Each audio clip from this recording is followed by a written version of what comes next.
Ankylosing spondylitis एक ऐसी condition जो एक जेनेटिकल इशू है जिसके अंदर हमारी स्पाइन मोस्ट कॉमनली इन्वॉल्व होती है। मैंने बहुत सारी वीडियोस में एंकाइलोजिंग स्पॉन्डिलाइटिस के बारे में बताया किस तरीके से एक ऐसी बीमारी है जिसके अंदर हमारे पेशेंट्स में स्पाइन को इन्वॉल्वमेंट हो जाती है। हमारी cervical spine, dorsal spine, lumbar spine, sacroiliac joints involve हो जाते हैं। फिर बाद में जाके हिप इन्वॉल्वमेंट हो जाता है जिसकी वजह से day to day activities patient की अफेक्टेड होती है। तो पेशेंट की ना केवल day to day activities affected हो जाती है, बाद में चल के पेशेंट कंप्लीटली बेड रिडन भी हो जाता है। ये ऐसी कंडीशन है जिसका कहें कि भाई परमानेंट इलाज है क्या इसको ख़त्म किया जा सकता है? तो इसको ख़त्म नहीं किया जा सकता बिकॉज आप समझ सकते हो कि एक जेनेटिकल इशू है। आपके ब्लड के अंदर आपका इम्यून सिस्टम आपके अगेंस्ट काम कर रहा है। जिस तरीके से रूमेटॉइड अर्थराइटिस होता है, रूमेटॉइड अर्थराइटिस के अंदर भी आरए पॉजिटिव पेशेंट्स होते हैं जिसके अंदर आपके इम्यून सिस्टम आपके अगेंस्ट काम कर रहा है। तो हम क्या कर सकते हैं, इसको सप्रेस करके ला सकते हैं और इसकी जो कॉम्प्लिकेशन है उसको टाइम रहता है आपको बचा सकते हैं।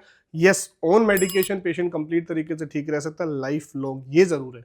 लेकिन कोई ये कहे, कोई पद्धति ऐसी कही, कोई अलग अलग डिफरेंट टाइप्स की चीज़ें चल रही है कि उसको ख़त्म कर देंगे, ऐसा कर देंगे, उससे नहीं होता। But yes, because it's a immune disease, तो हम उसको कम करके ला सकते हैं और पेशेंट की क्वालिटी ऑफ लाइफ को इंप्रूव करना और उसको क्रिपल्ड होने से बचाना, उसको बाकी डिफॉर्मिटीज़ की तरफ जाने से बचाना, इस हमारा एम होता है। तो आज ऐसे एक केस को हम दिखाने वाले हैं। मिस्टर रफीकुल, ये वेस्ट बंगाल से हमारे पास आए और लगभग 6 साल से एंकाइलोजिंग स्पॉन्डिलाइटिस की बीमारी से पीड़ित है और ये कह रहे हैं कि मैं इतनी जगह जा चुका हूँ पर मेरे को कोई रिलीफ नहीं आ रहा। तो आज हम लोग देखेंगे किस तरह एंकाइलोजिंग स्पॉन्डिलाइटिस के अंदर जो हमारा IAOS, Indian academy of orthopaedic surgeon द्वारा प्रमाणित जो ट्रीटमेंट हम लोग कर रहे हैं, जिसको मोर देन 4500 डॉक्टर्स इसका इस्तेमाल कर रहे हैं और एंकाइलोजिंग स्पॉन्डिलाइटिस के पेशेंट्स की क्वालिटी ऑफ लाइफ को इंप्रूव कर रहे हैं, उसके बारे में जानेंगे।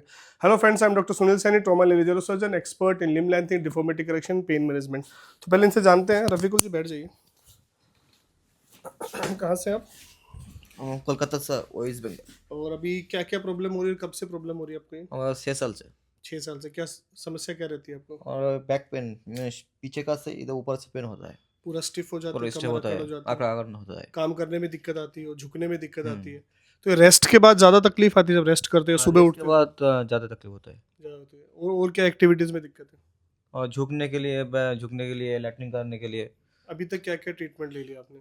हम आयुर्वेदिक का किया, होम्योपैथिक किया, ये रिमोटोरिस डॉक्टर को दिखाया, ऑर्थोपेडिक सब। रिलीफ नहीं आ रहा आपको? वैसे की वैसी बीमारी है, बढ़ती जा पेन रही है। किलर जो एक्सरसाइज है उसको दिखाया, कोई काम नहीं हुआ। काम नहीं हुआ। बेसिकली इन्होंने दिखाने में कोई कमी नहीं छोड़ी। इन्होंने एलोपैथिक, आयुर्वेदिक, रूमेटोलॉजी सबको देखा। रूमेटो में एक इशू आता है कि जो ट्रीटमेंट प्रोटोकॉल यूज़ करें तो बहुत सारी मेडिकेशन हो जाती है।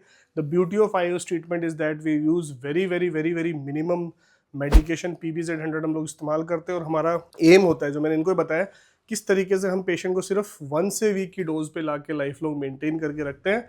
और एक सिंगल टैबलेट अगर हफ्ते में पेशेंट खाता है और वो इस बीमारी से, इतनी खतरनाक बीमारी है, इससे कंप्लीट तरीके से ठीक रहता है, तो हम जो एंकाइलोजिंग स्पॉन्डिलाइटिस पे विन कर सकते हैं, सिचुएशन पे विन कर सकते हैं।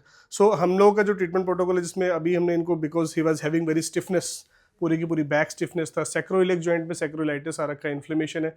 We have given him DSCB injections, tau blocks जिसको हम कहते हैं, caputs blocks I have given, and I have given ozone.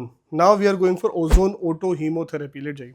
So now we are planning for ozone auto hemotherapy. जैसे कि पहले ही हमने बताया कि ओजोन को जब हम ब्लड के अंदर देते हैं, that is called auto hemotherapy. There are 2 techniques. One is simple major ozone auto hemotherapy, जहाँ पे एटलीस्ट 50 ml ऑफ ब्लड हम लोग लेके उसको ओजोनाइज करते हैं, and it is only the IOS certified doctors जिनके अंदर IOS ही एक ऐसे प्रोटोकॉल्स पे है जहाँ पे हम हायर डोजेज ऑफ ओजोन को देके भी पेशेंट्स को बेटर कर रहे हैं। इसी तरीके से इसका मोस्ट एडवांस और मोस्ट रिसेंट टेक्निक जो है, that is called EBU, extra corporal blood oxygenation and ozonisation. ये टेक्निक भी अब global hospital trauma centre Pataudi के अंदर अवेलेबल है, जहाँ पे हम हायर डोजेज ऑफ ओजोन को पेशेंट को दे सकते हैं। और हायर डोजेज ऑफ ओजोन दे के ना केवल डिजीजेज के अंदर बट जनरल वेलबींग के अंदर, परफॉर्मेंस इन्हेंसमेंट्स के लिए, अगर आपको वीकनेस लगती रहती है, फिर आप स्पोर्ट्स पर्सनैलिटी और परफॉर्मेंस इन्हेंसमेंट करना चाहते हैं, अगर आप जनरल वेलबींग के लिए भी लेना चाहते हैं, इन सारी कंडीशंस के अंदर भी ओजोन ऑटो हीमोथेरेपी को दिया जाता है। ओजोन ऑटो हीमोथेरेपी का जो और हायर एडवांटेज है, दैट इज EBU। और EBU के साथ में हम लोग देते हैं न्यूट्रास्यूटिकल्स विद हाइड्रोजन थेरेपी, जो ऑक्सीडेशन और एंटीऑक्सीडेशन का बहुत ही ज़बरदस्त कॉम्बिनेशन करके आपकी बॉडी को पूरा डिटॉक्सीफाई करता है। सो जर्नल वेलबींग को बढ़ाता है, इन आपकी परफॉर्मेंस को बढ़ाता है, आपकी हेल्थ को बढ़ाता है, इसके साथ में आपको एंटी एजिंग का भी ये काम करता है। तो इन कंडीशंस के लिए भी लिया जा सकता है। इतनी सारी कंडीशंस हमने दिखाया कि ना केवल ये सब डिजीज़ के अंदर, जैसे कि बीमारी की जब हम बात करें तो ankylosing spondylitis, rheumatoid arthritis, diabetic neuropathies, general weakness, इन सारी कंडीशंस के लिए भी इसको लिया जाता है। इसके साथ में डिजेनरेटिव स्पाइन डिजीज़ के अंदर किसी को नर्व न्यूरोपैथीज हो रही है, वहाँ पे भी इसको दिया जा सकता है।